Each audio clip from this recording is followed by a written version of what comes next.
إن الحمد لله نحمده ونستعينه ونستغفره ونعوذ بالله من شرور أنفسنا ومن سيئات أعمالنا من يهده الله فلا مضل له ومن يضلله فلا هادي له وأشهد أن لا إله إلا الله وحده لا شريك له وأشهد أن محمدا عبده ورسوله أما بعد فإن خير الحديث كتاب الله وخير الهدي هدي محمد صلى الله عليه وسلم وشر الأمور محدثاتها وكل محدثة بدعة وكل بدعة ضلالة وكل ضلالة في النار. أعوذ بالله من الشيطان الرجيم. بسم الله الرحمن الرحيم. يا أيها الذين آمنوا اتقوا الله حق تقاته ولا تموتن إلا وأنتم مسلمون.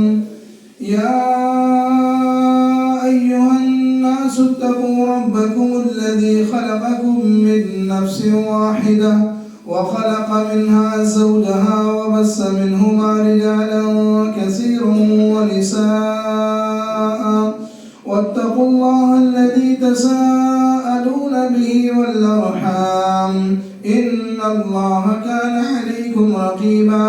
يا أيها الذين آمنوا اتقوا الله وقولوا قولا سديدا يصلح لكم أعمالكم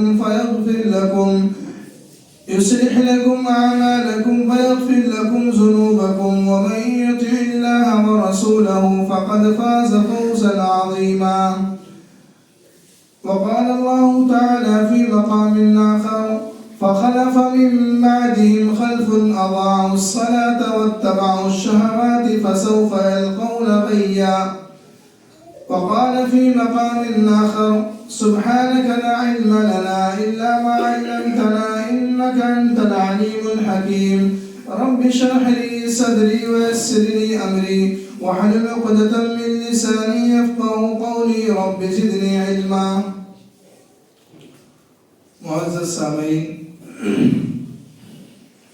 اسلامی بھائیوں، بزرگوں اور دوستوں، تمام قسم کی تعریفات، حمد و ستائش، عظمتوں کی بریائی اس خالق کائنات، مالک ارض و سما اور مدبر انسودا کے لیے ہے، جو ہم تمام انسانوں کا اور کائنات کی ذرہ ذرہ چیزوں کا مالک، مربی اور پالنہار ہے۔ بیش بہا درود و سلام ہو اس ذات مقدسہ مبارکہ مطہرہ پر جس کا نامی اسم گرامی محمد رسول اللہ صلی اللہ علیہ وآلہ وسلم ہے، جنہوں نے دنیا کے اندر آ کر حق کو باطل سے، نور کو تاریکی سے اور ہدایت کو گمراہی سے چھانٹ کر نمایاں اور واضح کر دیا۔ اللہم صلی علی محمد وعلی آل محمد کما صلیت علی ابراہیم وعلی آل ابراہیم انک حمید مجید۔ اللہم بارک علی محمد وعلی آل محمد کما بارکت علی ابراہیم وعلی آل ابراہیم انک حمید مجید۔ معزز سامعین، اللہ رب العالمین کا فضل و کرم اور اس کا احسان ہے کہ رب العالمین نے آج ہمیں اور آپ کو قرآن و سنت کی باتوں کو سننے اور نماز دوگانہ ادا کرنے کے لیے اپنی بارگاہ میں حاضری کا شرف حاصل کیا ہے۔ اللہ رب العالمین ہم تمام لوگوں کے حاضری کو، بیٹھنے کو، سننے اور سنانے کو اور اس سے کہیں زیادہ عمل کرنے کی توفیق عطا فرمائے، آمین یا رب العالمین۔ اسلامی بھائیوں، ہمارے دماغ میں کئی دنوں سے ایک سوال چبھ رہا ہے اور ذہن میں ایک سوال پیدا ہو رہا ہے کہ ہم اور آپ اپنے گھروں کے اندر اپنے بچوں کو یا اپنی بچیوں کو اگر کوئی بات کا حکم دیں یا کسی کام کرنے کا حکم دیں اور بچہ اگر ہماری بات کو نہ مانے، ہماری بات پر لبیک نہ کہے تو ہمیں غصہ آ جاتا ہے۔ کبھی کبھار ہم بچے پر اپنے ہاتھ کو اٹھا لیتے ہیں، بچوں سے بات کرنا بند کر دیتے ہیں اور یہ سمجھتے ہیں کہ کہ میرا بچہ میری بات پر کوئی نوٹس نہیں لے رہا ہے۔ اسی طریقے سے جب ہم کبھی اپنے دکان میں رہتے ہیں، ہمارا نوکر ہماری بات پر دھیان نہیں دیتا، تو ہم ایک بار دیکھتے ہیں، 2 بار دیکھتے ہیں، 3 بار دیکھتے ہیں، اور چوتھی بار جب دیکھتے ہیں کہ ہماری بات کا نوٹس نہیں لے رہا ہے تو ہم اس نوکر کی چھٹی کر دیتے ہیں اور اس نوکر کو ہم روانہ کر دیتے ہیں، یہ کہہ کر کے کہ تم ہماری بات کو نہیں مان رہے ہو۔ جب تم اپنے مالک کی بات کو نہیں مان رہے ہو تو پھر ہم تمہیں کیسے رکھیں، ہم تمہیں کیسے کام کرنے کے لیے اس دکان میں کہیں، ہم اس کی چھٹی کر دیتے ہیں۔ یا اسی طریقے سے ہم کوئی بھی کام کرتے ہیں اور ہمارے نیچے رہنے والا انسان، ہمارے ماتحتی میں کام کرنے والا انسان اگر ہماری بات کو نہیں مانتا، نہیں تسلیم کرتا ہے تو ہم غصہ کرتے ہیں، اس پر بہت ساری باتوں کی بوچھاڑ کر دیتے ہیں اور بہت سارے ڈانٹ ڈپٹ اس کو سنا دیتے ہیں۔ اسلامی بھائیوں ذرا غور کیجئے گا، میری باتوں پر توجہ دیجئے گا، میں کیا کہنا چاہ رہا ہوں۔ ایک باپ اپنی اولاد کے لیے یہ چاہتا ہے کہ میری اولاد میری بات کا فوراً نوٹس لے، میں جو کہوں اس حکم کو فوراً مانے۔ ایک مالک یہ چاہتا ہے کہ میرا نوکر میری بات کا فوراً نوٹس لے، میری بات کو فوراً تسلیم کرے۔ ایک مالک اپنے ماتحتی میں کام کرنے والے کے لیے بہت حساس ہوتا ہے۔ لیکن یاد رکھیے میرے بھائیوں، ذرا دل پر ہاتھ رکھ کے اس سوال کا جواب تلاش کیجئے کہ ایک مالک، وہ مالک جو پوری دنیا کا مالک ہے، پوری دنیا کا خالق ہے، وہ بار بار اس بات کو اپنے نبی کے ذریعے کہلوا رہا ہے، بتلا رہا ہے۔ علماء کرام بیان کر رہے ہیں کہ جمعہ کے دن اہتمام کیا کرو، جمعہ کے دن جمعہ کی اذان سے پہلے آیا کرو، جمعہ کے دن آپ عید ہے آپ کی، آپ اس دن اہتمام کر کے آیا کرو۔ لیکن کیا وجہ ہے ایک دنیا کے مالک سے ڈر کر ہم اپنے تمام چیزوں کو رد و بدل کر لیتے ہیں۔ اپنے باپ سے ڈر کر کے ایک بچہ اپنے تمام چیزوں کو رد و بدل کر لیتا ہے۔ ایک آقا سے ڈر کر ایک دنیا میں رہنے والا انسان اپنی تمام ایکٹیویٹیز کو چینج کر لیتا ہے۔ لیکن کیا وجہ ہے، کیا ریزن ہے کہ دنیا کے مالک اور دنیا کا خالق اس سے ڈر کر کے اس کا بندہ اپنی ایکٹیویٹیز کو چینج نہیں کر پاتا ہے، اس کے لیے ٹائم نہیں دے پاتا ہے، اس کے لیے وقت نہیں دے پاتا ہے؟ یہ کتنے بڑے افسوس کی بات ہے، کتنے بڑے افسوس کی بات ہے۔ اور میرے بھائیوں، اس سے پہلے خطبے میں کہا گیا تھا کہ نماز فجر کی پابندی کرو۔ فجر کی نماز کی اہمیت ہے، نماز فجر کی اہمیت کتنی زیادہ ہے، یہ تمام باتیں کہی گئی تھی۔ یہاں تک کہا گیا تھا کہ فجر کی نماز چھوڑنے والا ممکن ہے کافر ہو سکتا ہے، کفر کے درجے میں آ سکتا ہے۔ اور یاد رکھو مسلمان بھائیوں، فجر کی نماز چھوڑنے والا یہ منافق ہے اور منافق جانتے ہیں کس کو بولتے ہیں۔ اللہ رب العالمین نے قرآن مقدس کے اندر ارشاد فرمایا، صحابہ کرام فرماتے ہیں کہ ہم جب عشاء کی نماز میں اور فجر کی نماز میں اپنے بہت سارے ساتھیوں کو نہیں دیکھتے، کچھ دنوں تک ہمارا ساتھی نظر نہیں آ رہا ہے، تو ہم یہ گمان کرتے تھے کہیں ہمارا ساتھی منافق تو نہیں ہو گیا، کیا اس کے اندر نفاق تو نہیں آ گیا۔ یعنی صحابہ کرام کی سوچ تھی کہ فجر اور عشاء کی نماز چھوڑنے والا وہ منافق ہو سکتا ہے، نفاق کا وہ شائبہ اس کے اندر آ سکتا ہے۔ اور منافق کے بارے میں قرآن کیا کہتا ہے؟ ان المنافقین فی الدرک الاسفل من النار، منافق جو ہوں گے وہ جہنم کے سب سے نچلے درجے میں ہوں گے، منافق سب سے نچلے درجے میں جہنم کے ہوں گے۔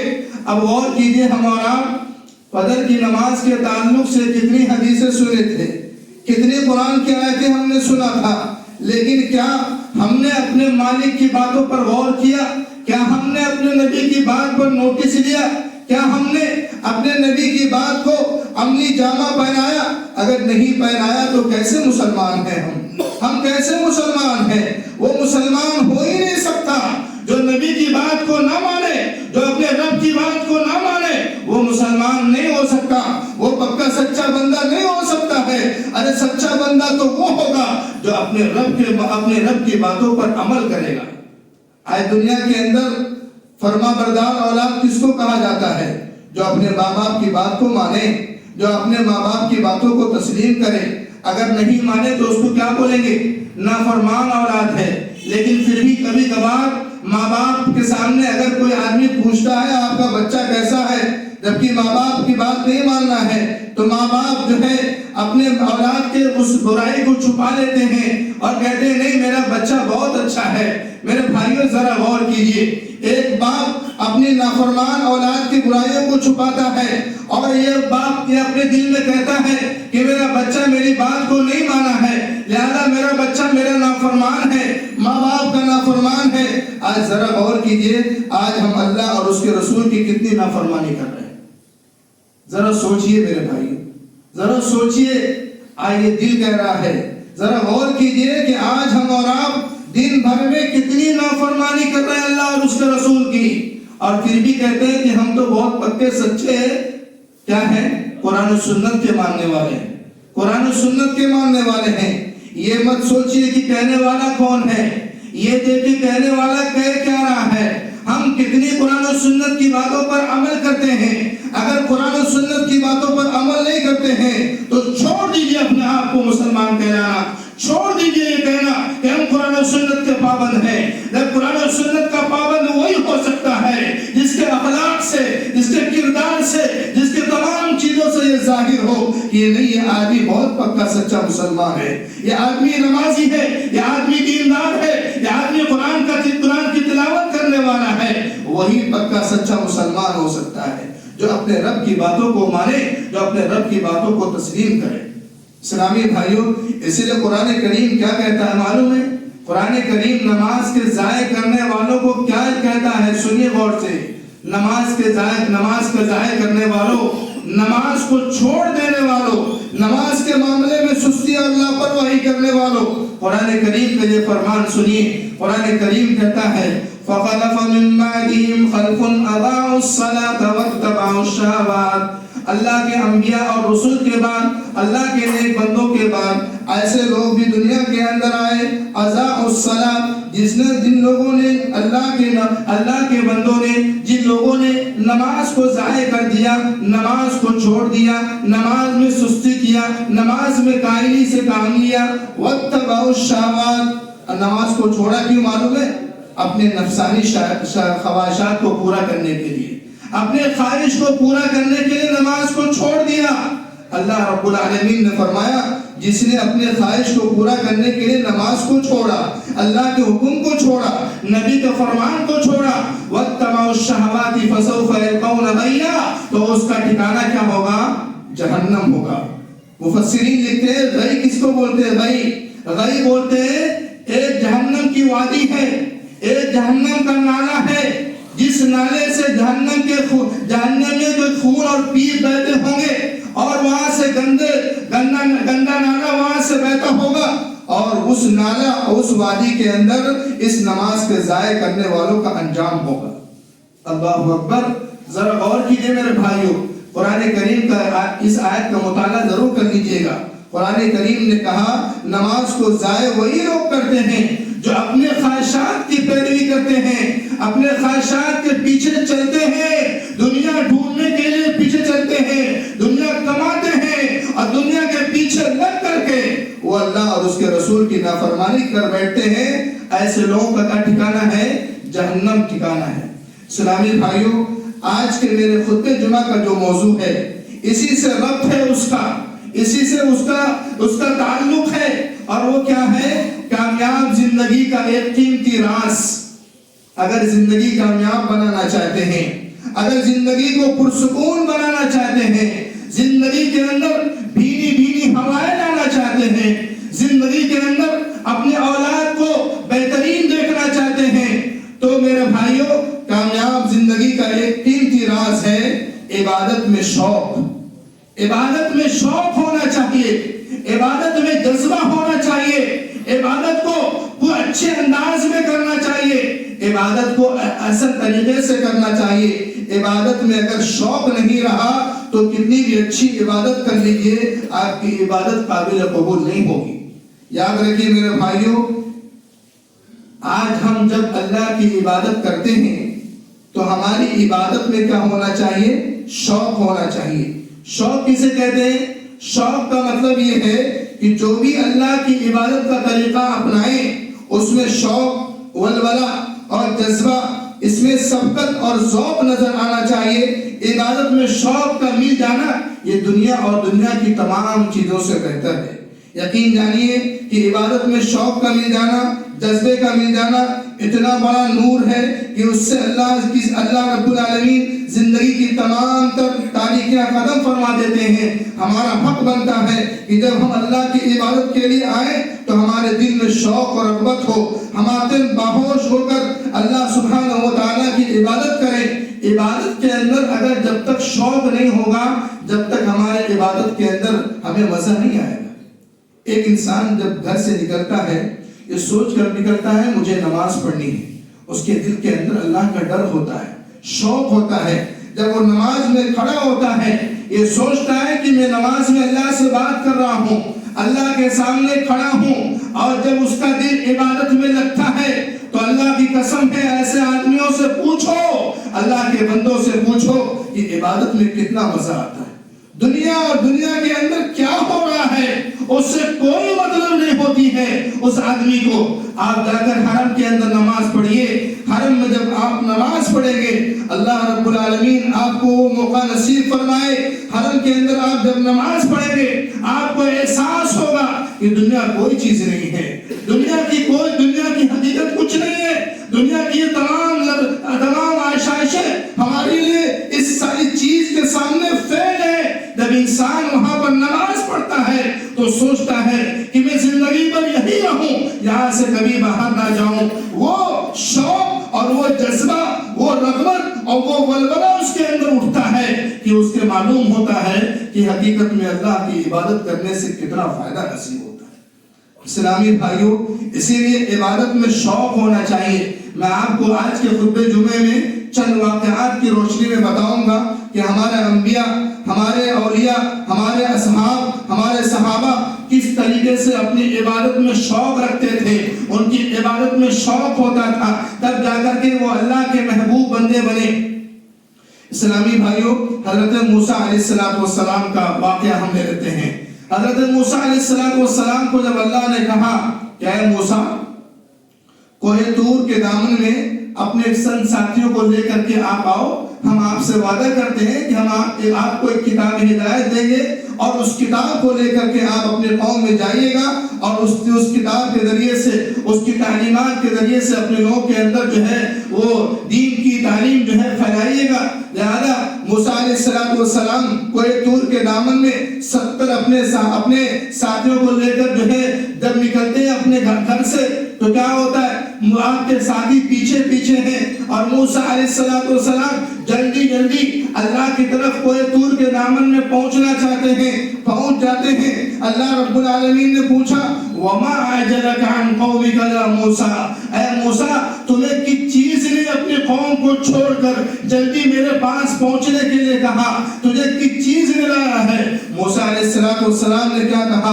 قَالَ هُمْ أُولَٰئِكَ عَلَىٰ أَثَرِي وَأَجِلْتُ إِلَيْكَ رَبِّي لِتَرْضَىٰ، اے اللہ میری قوم کے لوگ میرے پیچھے پیچھے آ رہے ہیں، میں جلدی اس لیے آیا ہوں تاکہ میرے رب کا مجھے دیدار ہو جائے، میرا رب مجھ سے راضی ہو جائے، میرا رب نے مجھے حکم آرڈر دیا ہے، ایک منٹ تاخیر نہ ہونے پائے، اللہ کے حکم کی عدولی نہ ہونے پائے، اللہ رب العالمین کو راضی اور خوش کرنے کے لیے اے اللہ آج میں جلدی تیرے پاس آیا ہوں، میری قوم میرے پیچھے آ رہی ہے۔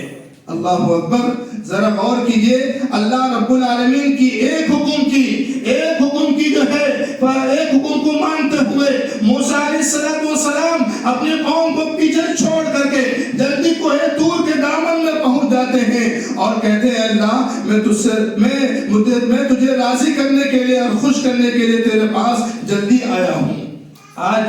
آج کتنا اچھا ہوتا کہ آج ہمارے بھائی بھی نماز کے لیے جلدی آ جاتے، آج ہمارے بھائی بھی اللہ کے گھر میں جلدی سے آتے، تشریف لاتے، اللہ کو راضی کرنے والے اعمال کرتے، اللہ کے حکم کو مانتے، جس طریقے سے موسیٰ علیہ السلام نے ایک منٹ بھی تاخیر نہیں کی بلکہ کوہ طور کے دامن میں جلدی پہنچ کر کے اللہ سے کہا اللہ جلدی اسی لیے آیا ہوں تاکہ تم مجھ سے راضی ہو اور خوش ہو جائے۔ اسلامی بھائیوں، اسی طریقے سے جب ہم اور آپ قرآن کریم کا مطالعہ کریں گے تو ہمیں معلوم ہوگا کہ اللہ رب العالمین، ہر انسان کی خواہش ہوتی ہے کہ اللہ میرے تمام معاملات کو درست کر دے۔ ہر ایک انسان کی خواہش ہوتی ہے نا کہ اللہ میرے تمام معاملات کو، تمام پریشانیوں کو درست کر دے، ہر طرح کی آسانیاں فرما دے۔ اور انسان یہ بھی چاہتا ہے، یاد رکھو مسلمان بھائیوں، جب عبادت میں شوق ہوگا نا تو ناممکن حالات بھی ممکن بن جائیں گے۔ ناممکن چیزیں بھی جو آپ سوچ سکتے ہیں کہ یہ ناممکن ہے، اللہ اس کو بھی ممکن بنا دے گا۔ کیسے؟ ذرا غور کیجئے میری ماں اور بہنوں، آپ بھی۔ اللہ رب العالمین ناممکن چیزوں کو ممکن کیسے بناتا ہے؟ ہم اور آپ اللہ کی رحمت سے نا امید ہو جاتے ہیں نا۔ زکریا علیہ السلام کا واقعہ کئی مرتبہ آپ نے سنا ہے، آج بھی سنیے۔ میں یاد دہانی کے لیے آپ کے سامنے واقعے کا تذکرہ کر رہا ہوں۔ جب مریم جو ہے پیدا ہوتی ہیں اور مریم علیہ السلام کے سامنے، کیونکہ مریم کی کفالت حضرت زکریا کر رہے تھے، زکریا خالو تھے، مریم کی کفالت کر رہے تھے۔ حضرت مریم علیہ السلام کے سامنے جب بے موسم پھل کو دیکھا تو کیا کہا؟ قالت انا لکی ھذا۔ زکریا علیہ السلام نے کہا، اے مریم یہ موسم کہاں سے آ رہا ہے؟ یہ موسم کا پھل تو نہیں ہے، یہ موسم کا ابھی موسم تو نہیں ہے، لہذا یہ پھل آپ کے پاس کہاں سے آ رہا ہے؟ کیا کہا؟ قالت فمن عند اللہ، یہ پھل اللہ کی طرف سے آ رہا ہے، یہ اللہ رب العالمین روزی دینے والا ہے۔ ان اللہ یرزق من یشاء بغیر حساب، اللہ جسے چاہے بے پناہ روزی دے، بے حساب روزی دے۔ اللہ کو روزی دینے سے کوئی روک سکتا؟ کوئی نہیں روک سکتا ہے۔ جب زکریا علیہ السلام نے دیکھا کہ مریم علیہ السلام کے سامنے بے موسم پھل آ سکتا ہے تو میری بیوی تو صرف 5 ہے، میری بیوی کے پاس سبب نہیں ہے، اللہ رب العالمین بے سبب کو بھی سبب بنا سکتا ہے، لہذا میرے پاس اولاد کیوں نہیں ہو سکتی ہے؟ اللہ سے دعا کیا، هنالک دعا زکریا ربہ۔ زکریا علیہ السلام نے دعا کیا، کیا کہا؟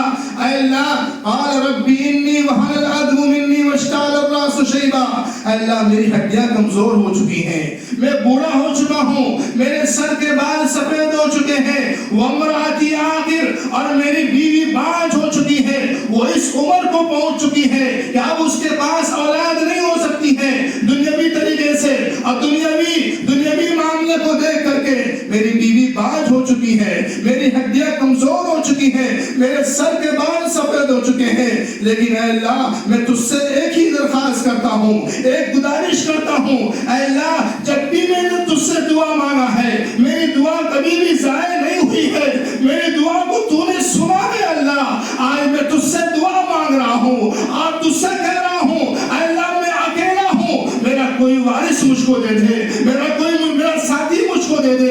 یاد رکھو مسلمان بھائیوں، بیوی باج ہے، بیوی کے پاس سبق بند ہو چکا ہے، اور زکریا علیہ السلام 90 سال کے تقریباً ہیں، سر کے بال سفید ہو چکے ہیں، پوری ہڈیاں کمزور ہو چکی ہیں، لیکن یاد رکھو جب اللہ کے پاس کوئی سر کو ٹکاتا ہے، اللہ سے مانگتا ہے تو اللہ کی عبادت میں شوق لگاتا ہے، جذبے کے ساتھ اللہ کی عبادت کرتا ہے، تو اللہ رب العالمین کو اسباب کی ضرورت نہیں ہے، اللہ رب العالمین کو کسی کی سبب کی ضرورت نہیں ہے۔ اللہ رب العالمین کہتا ہے کن، وہ چیز ہو جاتی ہے، فیکون، وہ چیز ہو جاتی ہے۔ اللہ رب العالمین نے وَوَهَبْنَا لَهُ يَحْيَىٰ وَأَصْلَحْنَا لَهُ زَوْجَهُ، اللہ رب العالمین نے زکریا علیہ السلام کی بیوی کو اس لائق بنایا کہ ان کے پیٹ میں بچہ ٹھہر جائے، اور بچہ ٹھہر جاتا ہے، اور بچہ جب پیدا ہوتا ہے اس کا نام کیا ہوتا ہے؟ یحییٰ علیہ السلام۔ اللہ نے یحییٰ علیہ السلام کو بھی نبی بنا دیا ہے۔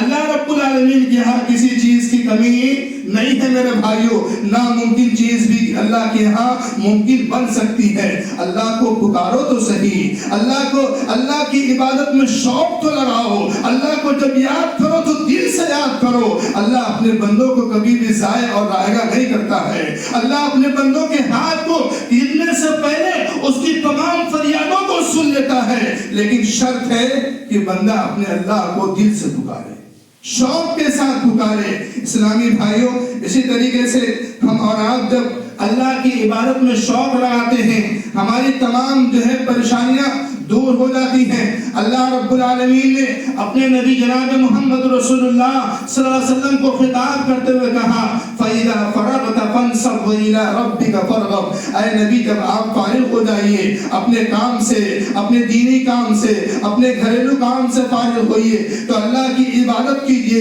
اور اللہ کی عبادت میں اپنے تمام چیزوں کو لگا دیجئے، اللہ کی عبادت میں کمر بستہ ہو جائیے۔ میرے بھائیوں، آپ نے دیکھا ہے نبی کی سیرت کو آپ نے سنا ہے، پڑھا ہے، 23 سالہ دور نبی کا گزرا ہے نبوت کا۔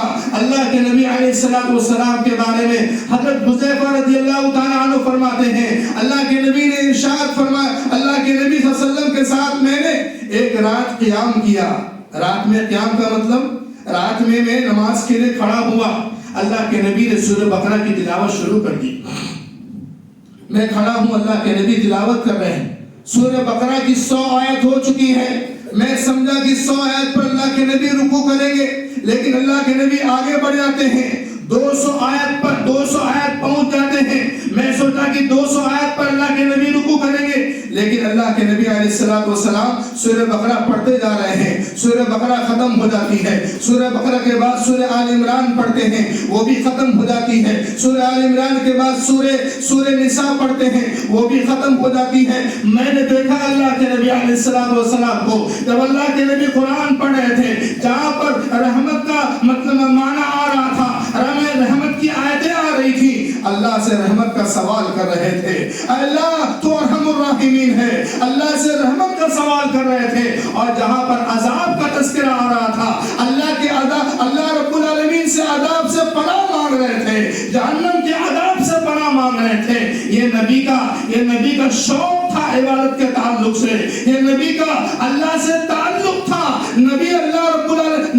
اللہ کے نبی علیہ السلام اپنی عبادت میں اللہ سے کس طرح تعلق بناتے تھے، یہ غور فرمائیے میرے بھائیوں، ذرا سوچئے ہمارے نبی علیہ السلام ایام وفات کے میں ہیں، وفات کے آخری ایام میں ہیں، اور اللہ کے نبی علیہ السلام پر غشی طاری ہو جاتی ہے، آپ کو افاقہ ہوتا ہے، آپ اچھے ہوتے ہیں، اس کے بعد اچھے ہونے کے بعد فوراً پوچھتے ہیں، یہ نہیں پوچھتے کہ میرے حسن اور حسین کہاں ہیں، میرے نواسے کہاں ہیں، میری بیٹیاں کہاں ہیں، نہیں، بلکہ آپ جب اچھے ہوتے ہیں تو آپ نے پوچھا اصل الناس، کیا میرے صحابہ نے نماز پڑھ لی ہے، کیا میرے صحابہ نے نماز پڑھ لی ہے؟ تمام کے تمام صحابہ کرام کہتے ہیں وَهُمْ يَنْتَظِرُونَكَ يَا رسول اللہ، اے اللہ کے نبی وہ آپ کا انتظار کر رہے ہیں کہ میرا نبی آئے گا، امامت کرائے گا، اور نبی کی امامت میں ہم نماز پڑھیں گے۔ میرے بھائیوں، جب اللہ کے نبی یہ سنتے ہیں کہ میرے صحابہ میرا انتظار نماز میں کر رہے ہیں، پھر غشی آ جاتی ہے، آپ جو بے ہوش ہو جاتے ہیں، پھر افاقہ ہوتا ہے۔ جب افاقہ ہوتا ہے، آپ نے کہا کہ اے میرے صحابیوں جاؤ جو ہے غسل کا پانی لاؤ، اللہ کے نبی غسل کرتے ہیں، اور ایک طرف حضرت علی رضی اللہ تعالیٰ عنہ، ایک طرف عباس بن عبد المطلب رضی اللہ تعالیٰ عنہ، دونوں صحابی آپ کو کندھے پر ہاتھ رکھ کر کے آپ کو لے کر چلتے ہیں۔ میرا نبی اتنا کمزور ہو چکا ہے، میرا نبی اتنے کمزوری کے عالم میں بھی نماز پڑھنے کے لیے جا رہا ہے، لوگوں کی امامت کرانے کے لیے جا رہا ہے۔ نماز کی اتنی بڑی اہمیت ہمارے نبی نے بتائی ہے کہ اتنا پریشانی کے عالم میں بھی میرا نبی نماز کے لیے مسجد کے اندر نماز پڑھانے کے لیے جا رہا ہے۔ دو صحابہ کندھے پر اپنے نبی کو اٹھائے ہوئے، اور میرے نبی کا پیر زمین پر گھسٹتا ہوا جا رہا ہے، میرے نبی پہنچتے ہیں، اور اس طریقے سے میرے بھائیوں ذرا غور کیجئے، آخری وقت میں بھی اللہ کے نبی کیا پوچھ رہے ہیں؟ کیا میرے ساتھیوں نے نماز پڑھ لی؟ اللہ اکبر، ذرا غور کیجئے میرے بھائیوں، یہ تھا شوق عبادت کے اندر یہ شوق ہوتا ہے۔ آج ہمارا معاملہ کیا ہے؟ عبادت کے اندر شوق تو دور کی بات ہے، افسوس کی بات تو یہ ہے کہ باتیں کہی جاتی ہیں، صحابہ کرام کی باتیں بتائی جاتی ہیں، نبی کی بات بتائی جاتی ہے، رب کا قرآن سنایا جاتا ہے، لیکن کیا بات ہے میں سمجھ نہیں پا رہا ہوں۔ وجہ کیا ہے کہ آج ہم اور آپ سن کر کے ان باتوں کو انسن کر دیتے ہیں؟ کیا ہمارا دل مردہ ہو کالے پڑ چکے ہیں۔ یاد رکھیے میرے بھائیوں، ہم جب اسلاف کا، اپنے اسلاف کی باتوں کو سنتے ہیں، صحابہ کرام کی باتوں کو سنتے ہیں، سیدنا ابو بکر صدیق رضی اللہ تعالیٰ عنہ کا وہ واقعہ آپ یاد کیجئے، جب حضرت ابو بکر صدیق رضی اللہ تعالیٰ عنہ کا شوق عبادت جب ہم نے دیکھا سنا، اللہ کی قسم ہے وہ شوق ہمارے اندر پیدا ہونا چاہیے، تب جا کر کے دنیا میں انقلاب پیدا ہوگا۔ ایک دفعہ اللہ کے نبی علیہ السلام نے سوال کیا، صحابہ کرام کے بیچ میں مجلس لگی ہوئی تھی، اللہ کے نبی نے پوچھا من اصبح منکم اليوم صائما، آج کے دن روزہ کس نے رکھا ہے؟ یہ نفل روزے کی بات ہو رہی ہے، فرض روزے کی بات نہیں ہو رہی ہے۔ آج کے دن نفل روزہ کس نے رکھا ہے؟ حضرت ابو بکر کھڑے ہو جاتے ہیں، کہتے ہیں اے اللہ کے نبی میں نے روزہ رکھا ہے۔ اس کے بعد اللہ کے نبی نے پوچھا من اطعم منکم اليوم مسکینا، آج کے دن ایک غریب کو کھانا کس نے کھلایا ہے، پیٹ کس نے بھرا ہے؟ حضرت ابو بکر کھڑے ہو جاتے ہیں، کہتے ہیں اللہ کے نبی میں نے۔ اس کے بعد اللہ کے نبی نے پوچھا من تبع منکم اليوم جنازۃ، آج کے دن اپنے بھائی کے جنازے میں شریک کون ہوا ہے، اس کے جنازے کے پیچھے چل کر کون گیا ہے؟ حضرت ابو بکر کھڑے ہو جاتے ہیں اور کہتے ہیں اللہ کے نبی میں۔ اس کے بعد چوتھا سوال اللہ کے نبی نے کہا من عاد منکم اليوم مریضا، اے میرے صحابیوں بتاؤ آج کے دن اپنے بیمار بھائی کی عیادت کس نے کیا ہے، دیکھنے کے لیے کون گیا ہے، زیارت کرنے کے لیے کون گیا ہے؟ حضرت ابو بکر کھڑے ہو جاتے ہیں اور کہتے ہیں اللہ کے نبی میں۔ ذرا غور کیجئے، چار نیکیاں، چار اچھے کام ایک دن میں ایک صحابی کر رہے ہیں۔ اللہ کے نبی نے فرمایا جس انسان کے اندر ایک دن میں عبادت کا یہ شوق ہو، نیکیاں حاصل کرنے کا یہ مزاج ہو، تو اسے جنت میں جانے سے کوئی چیز نہیں روک سکتی۔ اللہ اکبر۔ ذرا غور کیجئے میرے بھائیوں، آج ہمارا بھائی بیمار ہے لیکن وقت نہیں ہمارے پاس دیکھنے کی۔ آج ہمارا بھائی مر چکا ہے، اس کے جنازے میں شریک ہونے کا میرے پاس موقع نہیں ہے۔ آج نفل روزہ تو دور کی بات ہے، فرض روزہ بھی رکھا نہیں جاتا ہم سے۔ آج ہمارا بھائی بھوکا ہے، کھانا کھلانے کا وقت ہمارے پاس نہیں ہے میرے بھائیوں۔ یاد رکھیے عبادت کے اندر شوق پیدا کیجیے۔ حضرت عمر رضی اللہ تعالیٰ عنہ کا دیکھیے عبادت میں کیا شوق تھا، ذرا غور کیجیے میرے بھائیوں۔ حضرت عمر رضی اللہ تعالیٰ عنہ فجر کی نماز پڑھا رہے ہیں اور ابو لولو فیروز المجوسی آتا ہے اور آپ کے پیٹ میں ایک چاقو سے خنجر مار دیتا ہے، چھرا گھونپ دیتا ہے، حضرت عمر کے اندر سے خون نکل رہا ہے۔ دیکھیے غور کیجیے گا میرے بھائیوں، ہمارے صحابہ کرام کا عبادت میں شوق کیا تھا۔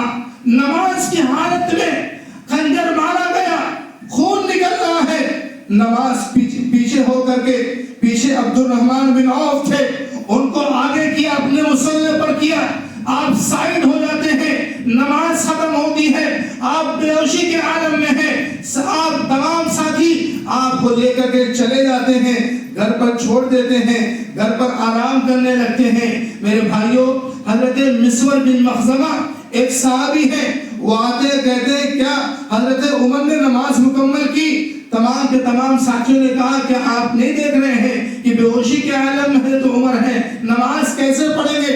مسور بن مخزمہ نے کہا کہ جب یہ بے ہوشی سے ان کو افاقہ مل جائے تو انہیں سب سے پہلے نماز کے لیے دھیان دلانا، کیونکہ ان کو چوٹ سے زیادہ اگر کسی چیز